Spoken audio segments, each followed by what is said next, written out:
you in delivering on the promises that you made to the American people.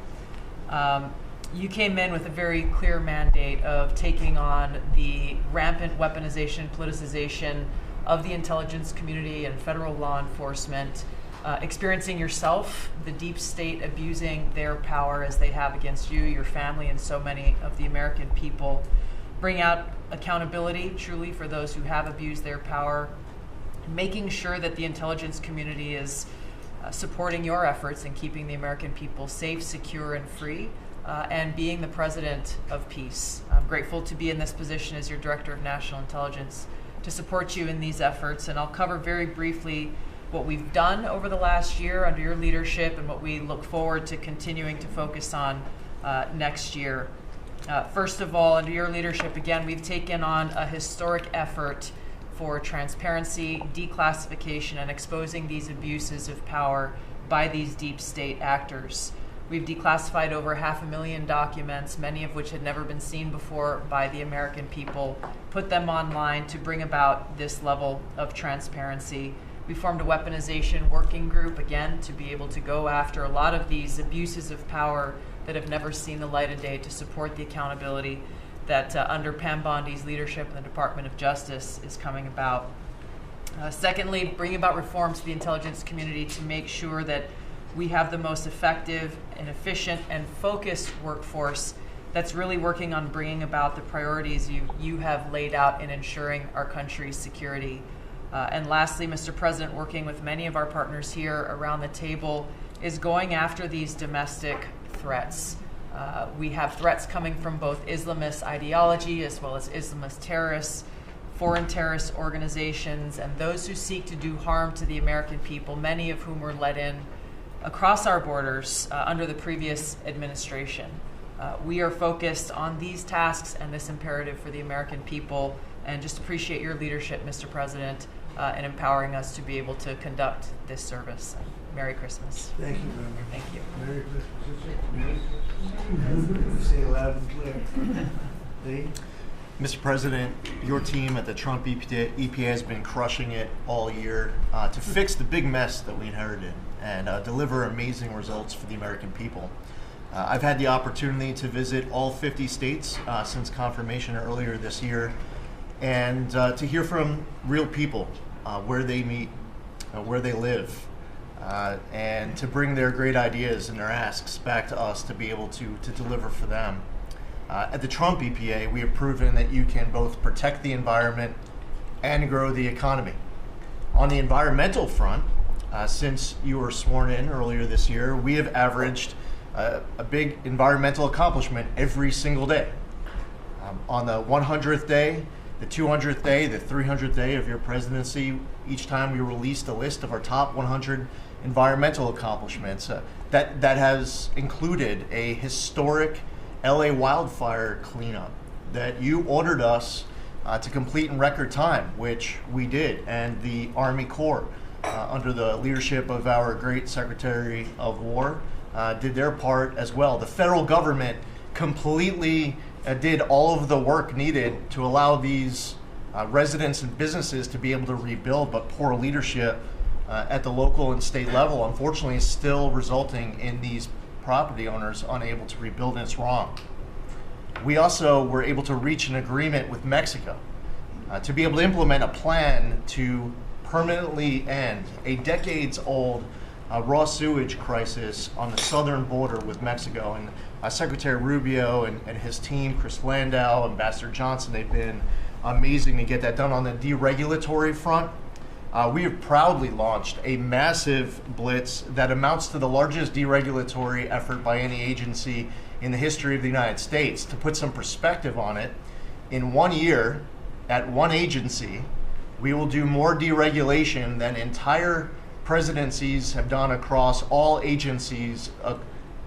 It's incredible. You could go back across 4-year terms to 8-year terms. You've never seen this much deregulation. One agency, 1 year. In fact, when finalized, the proposed rescission of the 2009 Obama EPA endangerment finding amounts to the largest deregulatory action in the history of the United States of America. from fixing the agency's definition of waters of the United States, which is important for our farmers, our ranchers, and other landowners, to the effort to end electric vehicle mandates and promote consumer choice, eliminating regulations designed to eliminate entire sectors of our energy economy. We're thinking big and we're delivering big. We have reduced terrible derailments on diesel exhaust fluid systems. We're getting water moving faster, new pipelines and power plants built, and we're helping to unleash energy dominance. Mr. President, on the operational front, we have significantly reduced the size of the agency workforce, and we are accomplishing more with less. It's all about priorities, and our focus is on fulfilling our statutory obligations, helping to fast-track project approvals that were taking way too long, and closely following the law, as well as key Supreme Court decisions like Loper-Bright to overturn the Chevron doctrine. We inherited massive backlogs that we have been eliminating all year long. We've been implementing your executive order to end COVID-era remote work. We consolidated real estate, canceled expensive media subscriptions, and closed the Biden EPA museum that none of you knew even existed. I'm sure none of you actually visited. To put it another way, in 2024, the Biden EPA obligated and spent over $60 billion in 1 year, an agency with an operational budget of about $10 billion a year. In their own words, caught on camera, they were tossing gold bars off the Titanic, wasting precious tax dollars to pay off well-connected Obama and Biden officials. And they were doing without any apology or regret. The Biden EPA, in fact, was amending grant agreements just days before you came into office to reduce agency oversight. But this year, 2025, at the Trump EPA, similar theme that you'll hear from everyone around this table. With our actions canceling wasteful grants and implementing other measures just mentioned, we have saved $30 billion. They spent over $60 billion. We have saved over $30 billion. The bottom line, by the way, is that the Green New scam is dead. It's a new day at the EPA where we will protect the environment and grow the economy. We will deliver on the Trump mandate every day. And we will fight with just one constituency front of mind, and that is the American people. Thank you, Mr. President, for being willing to take a bullet for this country. And if you were to ask me what I'm grateful for, whether it's a Thanksgiving, it's a Christmas, a Hanukkah, a New Year's, any time of year, the fact that this president, after 4 years serving in office, he could have just left it in the rearview mirror and went on to really enjoy retirement. But he is willing to take a bullet for all of you tuning in at home because he believes in his flag, our freedom, our liberties, and to save the greatest country in the history of the world. So I'm grateful this holiday season for you, Mr. President. You're willing to take a bullet for all of us, and by all of us, it's the American public. Thank you. Mr. President, good morning, everyone. Well, in spite of the fact that your charge to me is to fire myself, we've really been incredibly hard at work making sure that we can return education to the states. And as I sit and listen to all the emergencies that we are addressing in this country, from the economy to our borders to everything that we're doing, I would say, sir, that if we do not fix education in our country with this hard reset that you are expecting, I think the greatest national emergency we could face is our education. Because if we are not going to educate our children, we're going to continue to fall behind the rest of the world. When there are only 30% of 12th graders, 8th graders, and 4th graders that can read at proficiency level, that is an incredibly harsh statement to make about our country. And you told me when you first were elected president, and you looked at, I think, right after you took office, the first NAEP scores, which is the Nation's Report Card, came out and showed how far down we were in educational proficiency in our country. And not only the NAEP scores, but the international scores as well showed us about third from the bottom. You told me you were not only embarrassed, but you were angry about this, and that we had to do something to change this in our country. And we took a hard look at it, and you absolutely said The bureaucracy of education in Washington is keeping its thumb on preventing growth, what we should have, because it's best handled at the state level. Letting states put their programs in place, and some states are going to do it a lot better than others. But it's not going to happen from Washington, D.C. And when I hear things like, well, with no disrespect to any other country in the world that have really great programs, Germany, Sweden, Norway, I hear about this all the time. Point of fact is, they're this big. The United States is this big. We can't do it from Washington, D.C. It has to be done at the state level. So what we've been doing, as Lori brought up, Secretary of Labor brought up, we have a great working relationship. We have already signed and implemented one MOU or interagency agreement to handle the WIOA program and the Perkins grants to make sure it works. I call these, these are programs, pilot programs that we're putting out there. And if these are going to work, we will be able to permanently transfer these programs to other agencies. They're working like a charm. We've taken some of our best people in education. It still operates under the budget of the Department of Education and under the management of the Department of Education, but working with Lori's personnel.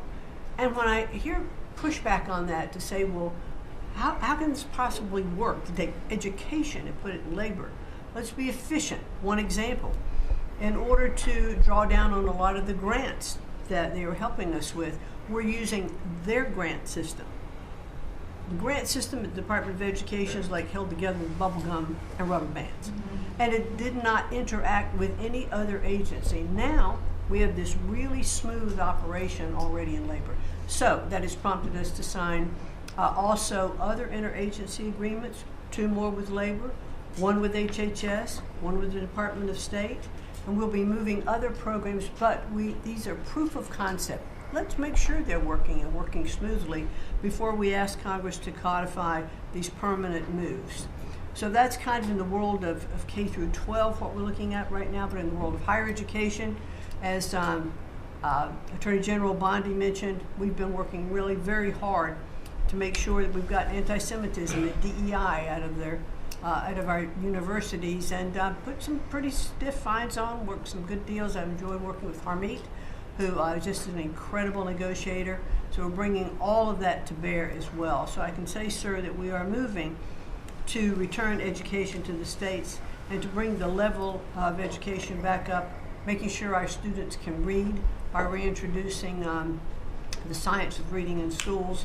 And going into next year, I can honestly say we've got a lean, mean machine operating at the Department of Education.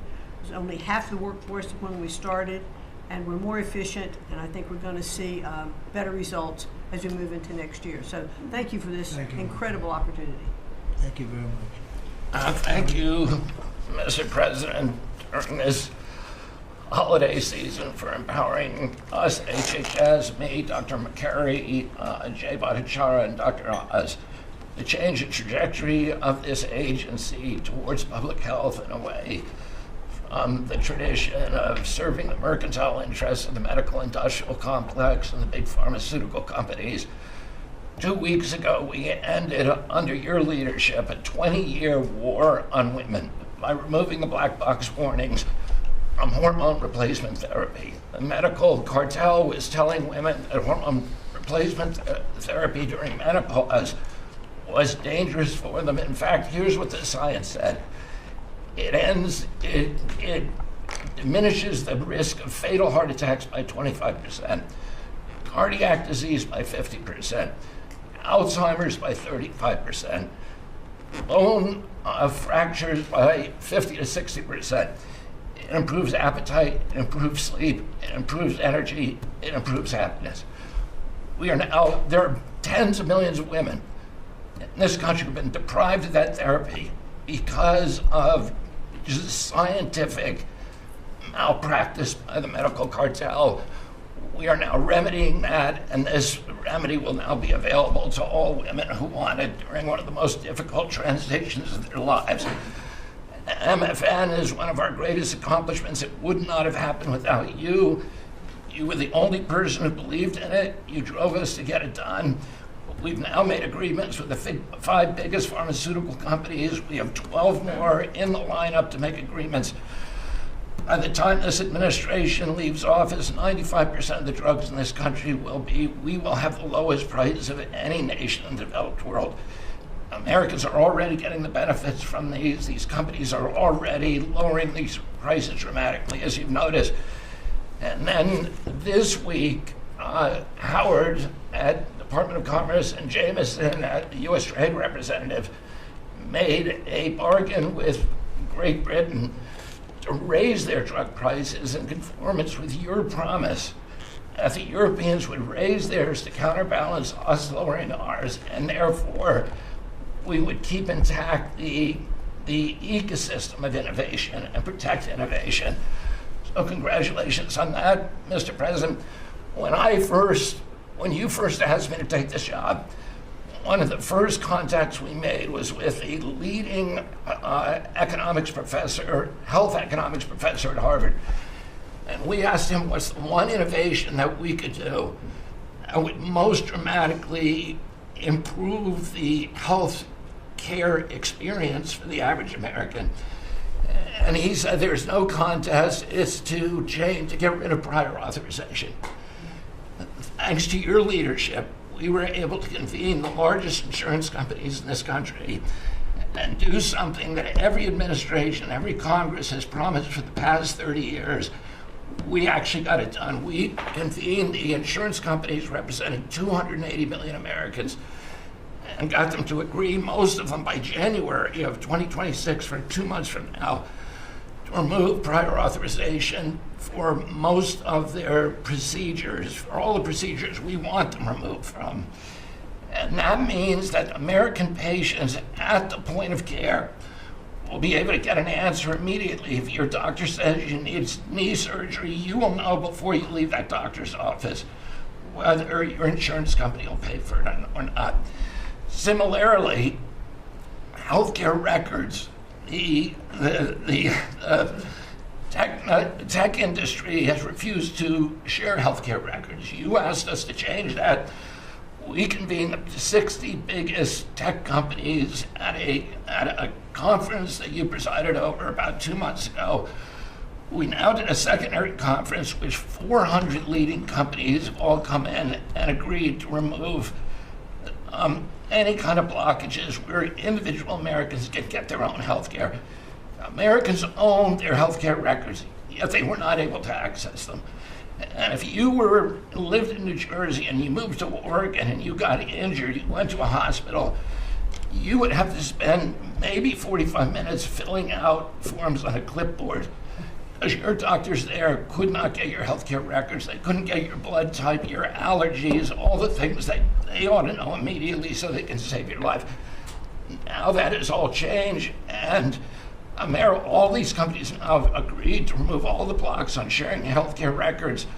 Every American will have their healthcare records available on their cell phones, and it's already happening. In the last 6 months, there have been over 100 times the number of healthcare records shared by hospitals and during the entire previous administration.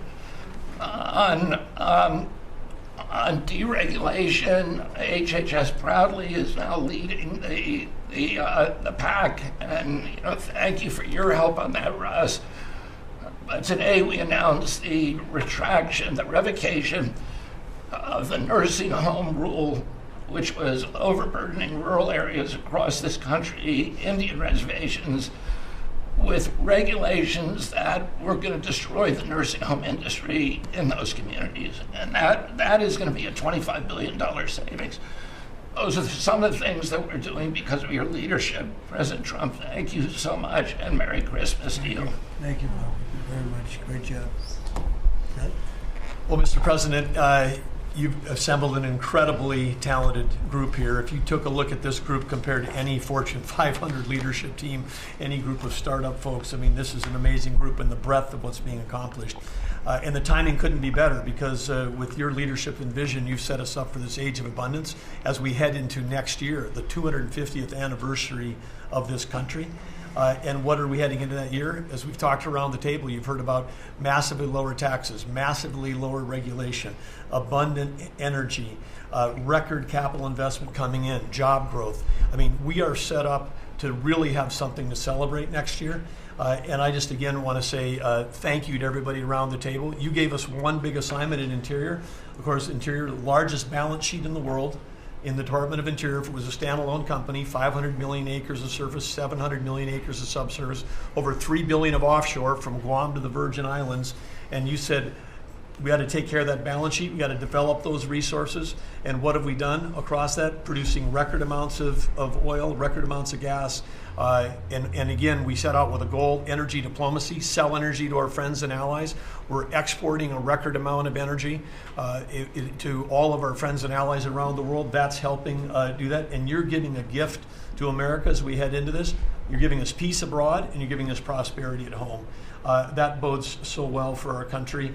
One small little gift that we're giving to all Americans from one teeny part of Interior, which is the national parks, is that not only are we keeping prices low for all American citizens, offering 10 free days for our national parks next year to coincide with our holidays, but also a $100 surcharge for non-residents. That is going to raise hundreds of millions of dollars for helping restore and preserve all of our best parks. So as we close out, then I want to also say a big celebration going on here in Washington, D.C. We've been thrilled to be part of the National Park Service, the U.S. Park Police, part of this great effort across a number of us on making D.C. safe and beautiful. This will be the safest and most beautiful capital in the world. We are doing so many things, whether it's hundreds of homeless camps, thousands of graffiti sites, cleaning up ponds and fountains, preparing this thing. The United States is never going to be performing better economically. It's never going to be looking better, just like the White House has never looked better, all because of your vision leadership. So again, thank you, sir. You've given an incredible Christmas gift to Americans by setting us up for an incredible 250th anniversary. That's very nice. Thank you, Doug, very much. Rocco? Well, thank you, Mr. President. First of all, this is a very talented team, as you've seen, and as you know, because you picked every single one that's on. You deserve tremendous credit for doing that. It's an honor to be in this role. It's also an honor to be involved in and be a witness to what I believe is the most transformational year in American foreign policy since the end of the Second World War, at least. And it's transformational because for the first time in a long time, we have a president who basically puts America at the forefront of every decision we make in our relations with the world. And that may sound weird to people, like, of course you always do. No, that hasn't always been the case until about a year ago. And I think we've all witnessed in our own respective spaces how in every interaction the president has with the world, the goal he has in mind is very simple. Does what you want us to do, or is it what or is it going to make us stronger? Is it going to make us richer? Is it going to make us safer? If it is, he's for it. If it's not, he's against it. If something's going to make America weaker or poorer or less safe, the president's going to be against it. And every single thing he has done in our foreign policy has been driven by the American people in mind. And I can go down the list. Why has he focused on mass migration? It's very simple, because no country is safe if you can just walk in without us knowing who you are into your country. We've seen the destruction that that's wreaking, not just in our own country, but the impact that it's having in Europe and in many other parts of the world. You talk about trade deals and the trade situation has been involved in. People, all this reporting on it. It's very simple. The president views the last 40 years as an era of which American workers and American farmers have been ripped off. They've been ripped off, and what he's saying is we want to have trade with the world, but it has to be a trade in which American businesses and American workers and the products they make and what American farmers grow and produce has a fair shot to be sold around the world. On issue after issue, that's been the case. You talk about foreign aid reforms. This is not our money. This is taxpayer money. When the president has said we're going to do foreign aid, but we're going to do foreign aid for countries that are aligned with the United States and in a way that doesn't waste the taxpayers' money. And Mr. President, you deserve tremendous credit for that. Many of us, the Vice President, by the way, I want to acknowledge, has played an extraordinary role in our foreign policy, and he too has been a witness to all of this as it's been occurring, and he's been a big part of it as well. You talk about NATO. The president's not against NATO. He went to NATO and basically said, look, you guys, we're paying all the money, and he got them to do the 5% commitment, which everybody said was never going to happen. It was impossible. Everything this president does is driven by the American people. Whether you don't have to agree with the actual move, but understand the motivation. The motivation is always you, the American people, and what's good for you, for your family, for the country, and for our economy. But the president is also committed to peace in a way that all of us have seen. he achieved in Gaza, and he does it, by the way, not just because he hates war and he thinks wars are a waste of money and lives, but because he's the only leader in the world that can. No other leader in the world could have pulled off what happened in Gaza. And I can tell you, I can't get into the details. The vice president knows what I'm talking about. That deal doesn't happen without the president's direct interaction with the leaders that were involved in this decision making. And everyone said that deal couldn't hold. And then the president shepherded through the United Nations of all places to get a global coalition of countries to line up behind the peace deal, behind the border peace. And it's still, every day is a challenge, but it's been driven personally by the president. It's the reason why we're involved in this whole Ukraine-Russia conflict. That's not our war. It's not the president's war. This war started, it never would have happened if you'd been president. But this war is going on, and the president is trying to end it, not because, listen, we got a million things to focus on in the world as a country, but he's the only leader in the world that can help end it. And that's why even as we speak to you now, Steve Woodcock is in Moscow trying to find a way to end this war, to save lives of 9,000 people, Mr. President, as you know, are dying every week. More people are dying a week in that war than have died in the entirety of the U.S.'s involvement in Afghanistan or Iraq. Just think about that, how bloody and destructive it is. The president's taken on this issue of Sudan personally, not send out deputies to do it. Again, far away from the United States, because he's the only leader in the world that can bring it about to an end, not to mention all the other peace deals, very dangerous ones like India and Pakistan, or Cambodia and Thailand.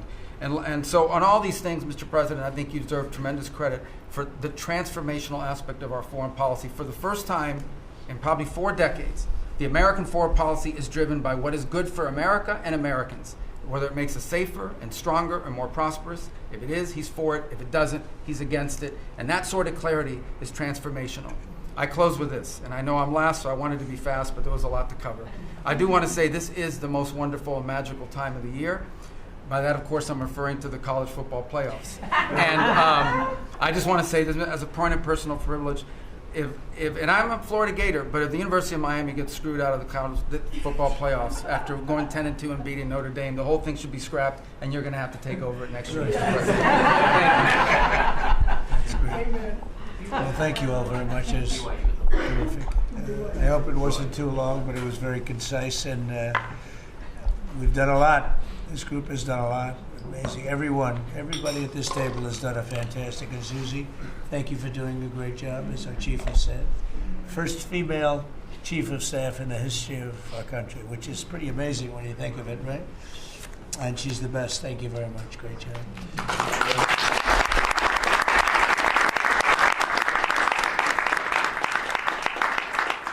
So after that, do you want to ask any questions?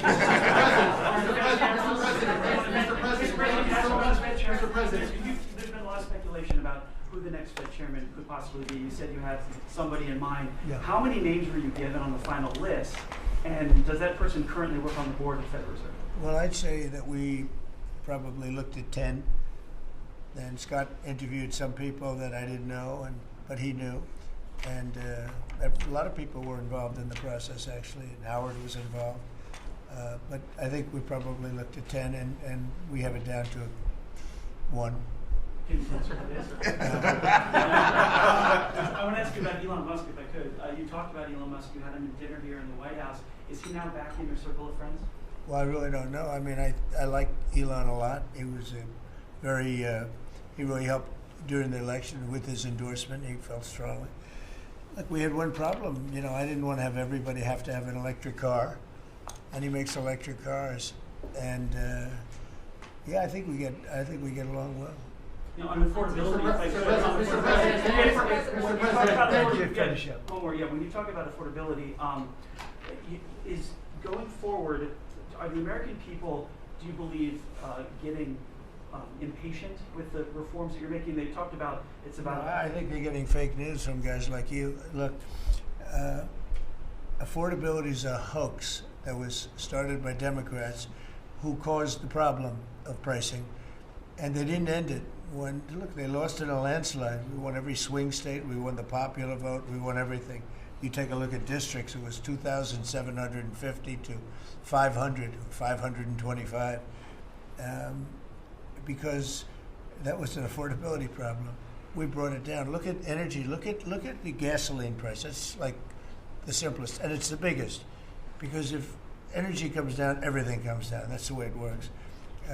we're going to be at 250. You said 199 in some places in the country, right? You said it. I didn't say it. And they won't check you. They'll check me. So, I like to use your number. 199 a gallon. Unthinkable. If you go back a year and a half ago, it's unthinkable. So now we're bringing the prices down, way down. Beef is coming down now. We've done certain magic, and beef is coming down.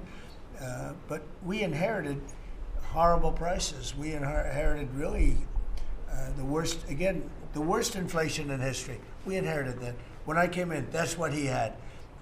And we fixed inflation. And we fixed almost everything, if you want to know the truth, including 8 wars. We got 1 to go, but including 8 wars. But when they always say, I watched today where they have a race going on right now in Tennessee, and this woman goes, affordability, affordability. They're the ones that caused the problem. The prices were way high. We're bringing the prices down. But they're like scam artists. They're I call them con men and women. They come out, they say affordability, like, oh, I see prices. We're going to get prices down still further. But we brought them down from the prices they cost. The reason that they had the highest inflation in the history of our country is because they had the highest prices. But we brought them down, and now we have normal inflation. Yeah, please. Mr. President, thank you so much for taking questions. Thank you. Assembled Sure. cabinet. I wanted to clarify something that you had said on Sunday regarding the boat strikes near Venezuela. You had said that you didn't know if the second strike on that one boat had happened, but you wouldn't have wanted it. Now that your administration has acknowledged that it happened, do you support that second strike? And Mr. Secretary, I wanted to clarify something you had said in the interview back in September, I believe on Fox News. You said that you would watch that strike live on television. In real time, did you know that there were survivors after the initial strike? Well, look, all I know is this. Every boat that you see get blown up, we save 25,000 on average lives, 25,000 lives. They've been sending enough of this horrible fentanyl and other things like cocaine and other things, but fentanyl right now is the leader of the pack, to kill our entire nation. Because a little speck on the head of a pin can kill somebody. It's very dangerous stuff. I know so many people where their sons were drug addicts. They had one little sample, and they died. They died. They couldn't believe it. As far as the attack is concerned, I still haven't gotten a lot of information because I rely on Pete. But to me, it was an attack. It wasn't 1 strike, 2 strikes, 3 strikes. Somebody asked me a question about the second strike. I didn't know about the second strike. I didn't know anything about people. I wasn't involved in it. I knew they took out a boat. But I would say this, they had a strike. I hear the gentleman that was in charge of that is extraordinary. He's an extraordinary person. I'll let Pete speak about him. But Pete was satisfied. Pete didn't know about second attack having to do with 2 people. And I guess Pete would have to speak to it. I can say this, I want those boats taken out. And if we have to, we'll attack on land also, just like we attack on sea. And there's very little coming in by sea. I think we've knocked out over 90% of it. There's very little, and I understand that.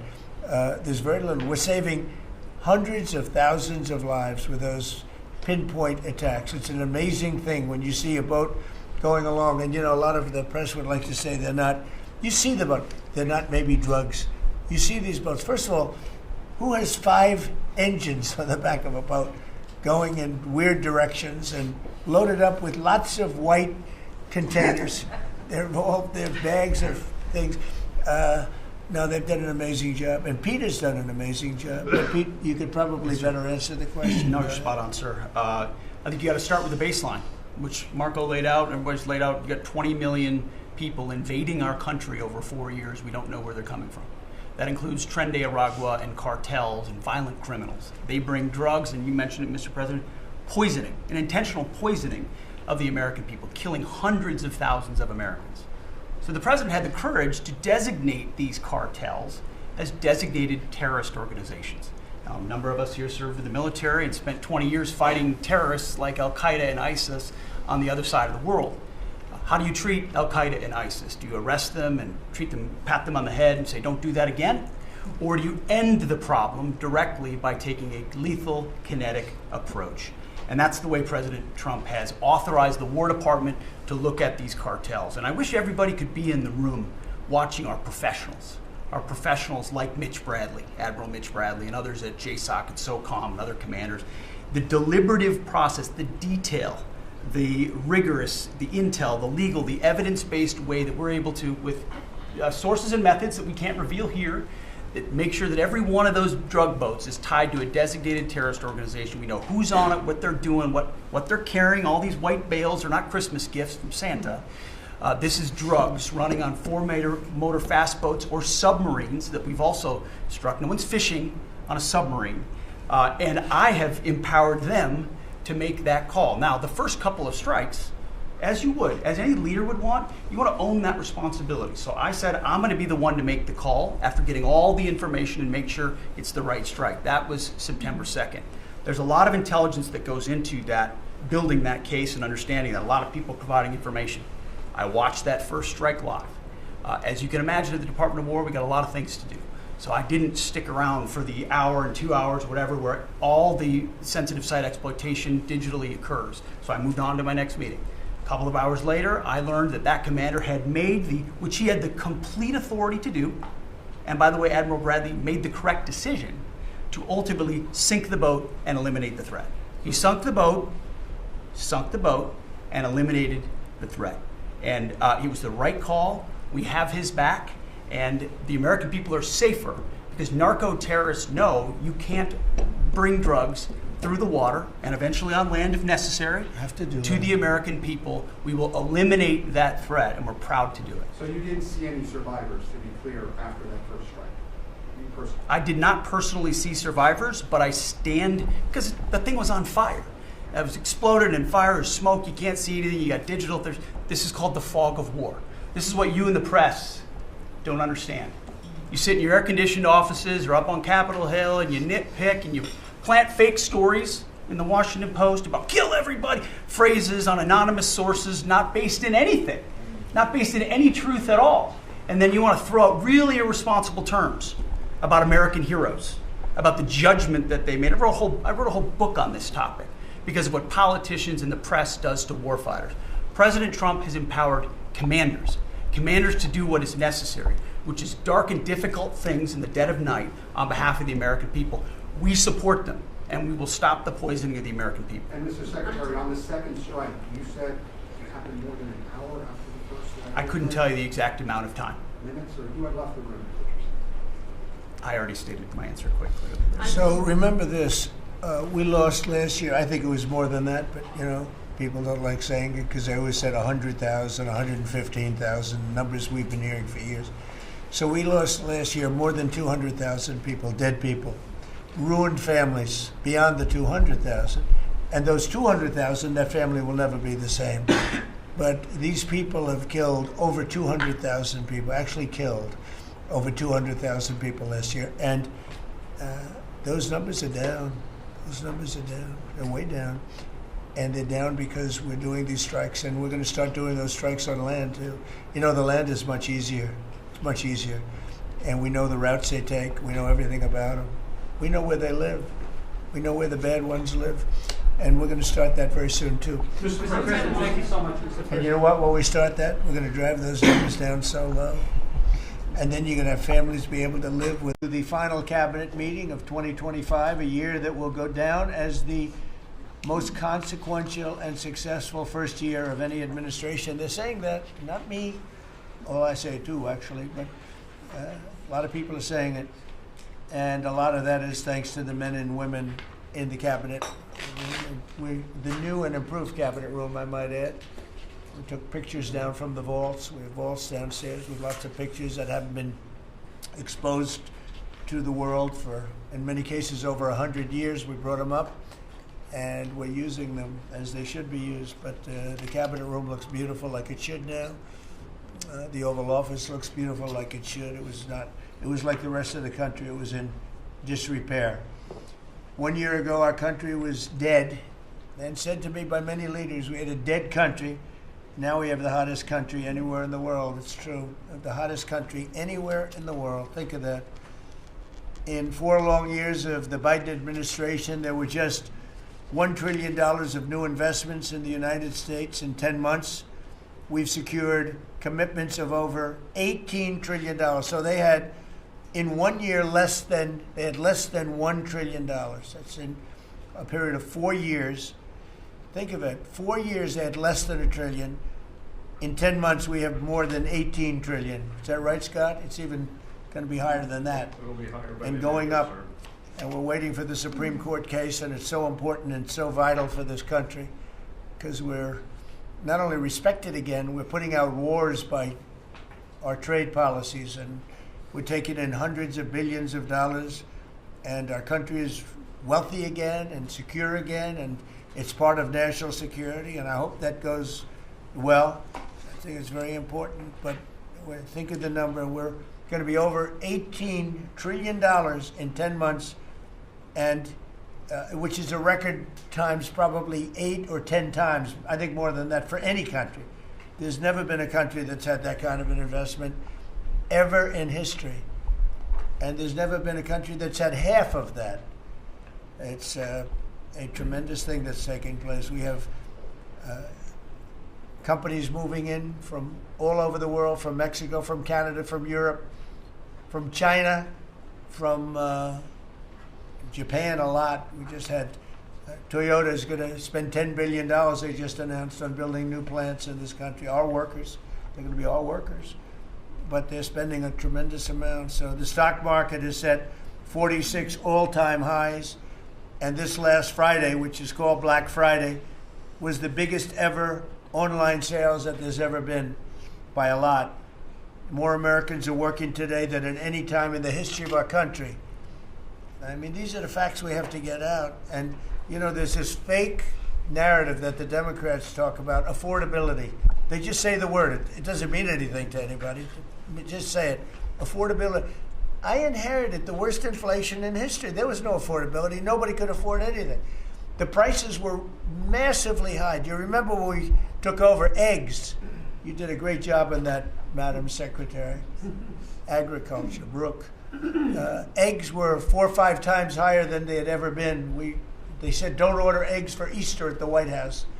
And we ended up doing it, and we got the egg prices way down, lower than what they were before. But the word affordability is a con job by the Democrats. They say affordable. I watched the other day where some very low IQ congresswoman talked about affordability.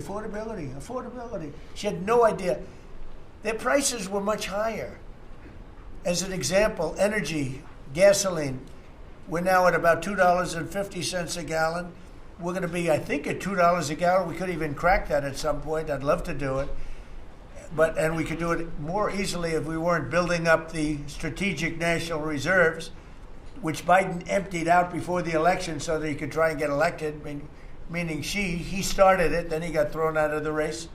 And she took over and she kept it going, and they emptied out these strategic national reserves, which are really meant for something else. They're not meant to keep people happy with their gasoline price. They're meant for war. They're meant for problems, big problems. He emptied it out, and then she continued it during the process of trying to get elected. Didn't work out too well for him. And they virtually brought it down to the lowest level, I believe, in history. And it didn't have much of an impact because the prices were very high. But our prices now for energy, but for gasoline, are really low. Electricity's coming down. And when that comes down, everything comes down. But the word affordability is a Democrat scam. They say it, and then they go on to the next subject. And everyone thinks, oh, they had lower prices. No, they had the worst inflation in the history of our country. Now, some people will correct me, because they always love to correct me, even though I'm right about everything. But some people like to correct me, and they say 48 years. I say it's not 48 years, it's much more. But they say it's the worst inflation that we've had in 48 years. I say ever. But whether it's 48 years or ever, it's pretty bad. We had the worst inflation that we've ever had. Since last January, we've stopped inflation in its tracks. And there is still more to do. There's always more to do, but we have it down to a very good level. It's going to go down a little bit further. You want to have a little tiny bit of inflation. Otherwise, that's not good either. Then you have a thing called deflation. And deflation can be worse than inflation. But we have it almost, we'll soon be at a perfect level. But we inherited the worst inflation. But we have 20 states that are now selling gasoline at less than the $2.75. Think of that, $2.75, and it was at $5 under Sleepy Joe. Grocery prices are down with the cost of Thanksgiving turkey this year down 33%. It was lower than 33% lower than under the Biden administration. Egg prices are way down 86%. Thank you. And mortgage rates, despite the fact that we have an incompetent chairman of the Fed, a real dope, who should reduce rates. I saw even Jamie Dimon said he should be reducing rates. I never saw Jamie Dimon say that. I wonder why he said that. But he really said it because he's right. But we have a guy that's just a stubborn ox who probably doesn't like your president, your favorite president. But they're going to be coming down. We'll be announcing somebody probably early next year for the new chairman of the Fed. I talked to Scott about taking the job, but he doesn't want it. You got the greatest job here. Yes, sir. Right? He said, "No, I want to stay chairman. I want to stay right where we are, Treasury." And I think we're doing really great, aren't we? We're doing great, sir, and it's a great team to be part of. Yeah, no, it's amazing. Under my executive order to lower prescription drug prices, which I think is the single biggest thing we've ever done that nobody writes about because you're fake news. I've made unprecedented deals along with Bobby and Oz and all of the people that work on it. A lot of people that you wouldn't even think work on it, but they do, to slash drug prices by 200%, 300%, 400%, 500%, 600%, 700%, 800%. Nobody's ever heard of it before because I instituted favored nations and no nation agreed to do it. And then I said to the nations, if you're not going to do it, I'm going to charge you 100% tariff, which is more money than we're talking about. And they said, sir, we'd love to do it. Please, we would be honored to do it. And they agreed that they would go along with the whole thing. Nobody thought you could do it because they felt, number one, you couldn't get the drug companies to do it. So we're paying, as an example, for the, let's go with the fat drug, FAT, for fat people. Anybody use it at the table? Don't ask. But the fat drug was $135. Think of that. For certain people, $1,300 for certain countries, $1,300 in New York. So in New York, it was $1,300. And in London, it was $135. And a friend of mine called me, he said, what is this? Why is it? He got used to paying $1,300. Well, now what we have it down to is, Bobby, what's the number? Like 150 or something? We have it down to a low number, don't we? Yeah, it's around 100, 125, 150. Yeah, think of that. So we got it down from $1,300 to $125 to $140, depending on various countries. In other words, we're paying the lowest price, tied for the lowest price in the world. And people said you could never do that because you couldn't get the countries to agree to it. I did. Every country agreed to it because I said, if you're not going to agree to it, that's okay. I'm going to charge you tariffs. And as soon as I said that, they said, we agree. And then we had to be a little tough with the drug companies, but they came along. The bigger problem was the countries. The countries just wouldn't go along with it, but they did. Every country. So we have reduced drug prices by 500, 600, 700, 800, 900%, depending on the drug, depending on the company, depending on all of the different factors involved. Nobody's ever even thought of drug reductions like that, price reductions. And I told you the story that in my first term I was so proud of myself because I reduced drugs. It was the first time in 28 years that drug prices were reduced. It was 1/4%. 1/4%. And I was so proud of myself. I said, it's the first time in 28 years that drug prices went down over the course of a year over the course of a presidency. 1 year, 0.25%. I had a news conference. I was so proud. Now I got them down, not 0.25%. I got them down 400, 500, 600% and more. And the fake news won't write about it. And it's going to have a huge impact on healthcare because a big part of it's buying drugs, buying prescription drugs. It's going to have a huge positive impact because Obamacare is a disaster. I said it years ago and I say it now. And the money should be paid, taken away from the insurance company. Obamacare was made to make the insurance companies rich. Their stocks have gone up 1,000% in a short period of time.